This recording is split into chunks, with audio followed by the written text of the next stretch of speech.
રાજનીતિને નજીકથી જાણનારા લોકો જાણે છે કે ક્યારેક કોઈ વ્યક્તિને મંત્રી બનાવવો પડે પણ એમને ખાતું ફાળવવામાં ના આવે, એટલે કે ખાતા વગરના પ્રધાન, મિનિસ્ટર વિધાઉટ પોર્ટફોલિયો આ પ્રચલિત શબ્દ છે અને ઘણી જગ્યાએ આવું થતું હોય છે, ખાતું નથી ફળવાતું. પણ મંત્રીને ખાતું ફળવાયું હોય પણ મંત્રી રાજ્ય સરકારને કેબિનેટમાં ના આવતા હોય, મંત્રી એમની મંત્રાલયની ઓફિસમાં ના જતા હોય, તો એના માટે કયો શબ્દ એ હજી સુધી ડિફાઇન થયો નથી, વ્યાખ્યાયિત થયો નથી. કદાચ એની જાજુ જરૂર નથી પડી, પણ મારા ગુજરાત માટે ચોક્કસથી જરૂર પડી છે.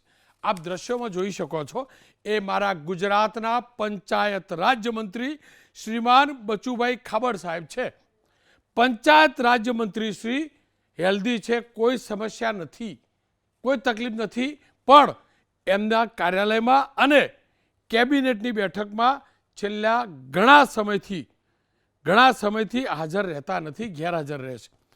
23 એપ્રિલે કેબિનેટની બેઠક જે યોજાઈ હતી તેમાં છેલ્લે હાજર રહ્યા હતા. ત્યાર પછી સતત 18 કેબિનેટની બેઠક છે.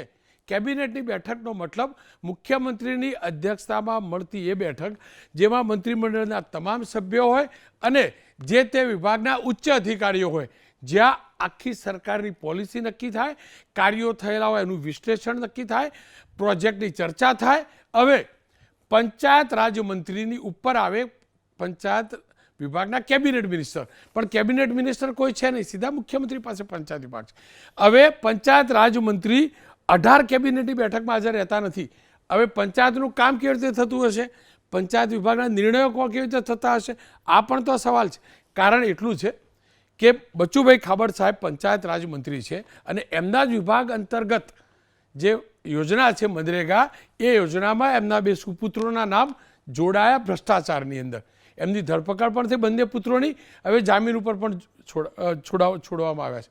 પણ જે દિવસથી આ કેસ થયો તે દિવસથી ખાબડ સાહેબ કાર્યાલયમાં આવતા નથી અને ભૂપેન્દ્રભાઈ પટેલ સાહેબની કેબિનેટ જે મળે એમાં હાજર રહેતા નથી.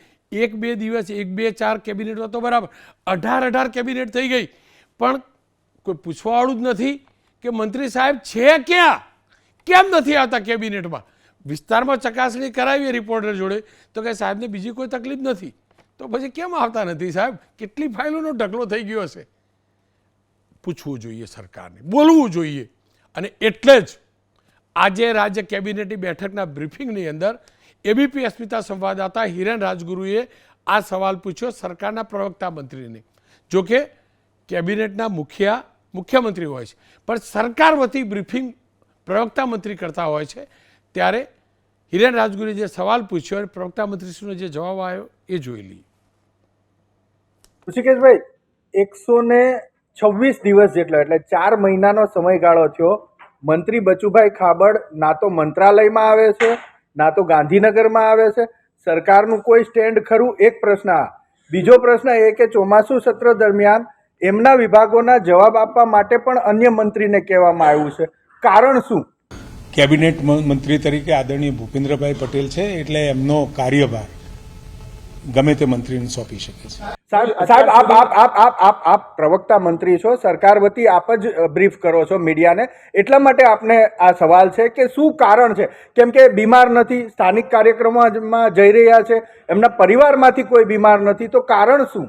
જે પણ કોઈ આવી રજૂઆતો થતી હોય એટલે સ્વાભાવિક એની તપાસ થતી હોય છે અને એ સંદર્ભે તપાસ ચાલુ છે. ઋષિકેશભાઈ, બચુભાઈએ કઈ જાણ કરી છે ખરા સરકારને કે કેમ નથી આવતા કે એવું કઈ કારણ? ચાલો, થેન્ક યુ. માનનીય મંત્રીશ્રીના દર્શન થાય એવું સ્વર્ણિમ સંકુલ 2માં બધા લોકો રાહ જોઈને બેઠા છે, પણ થતા નથી.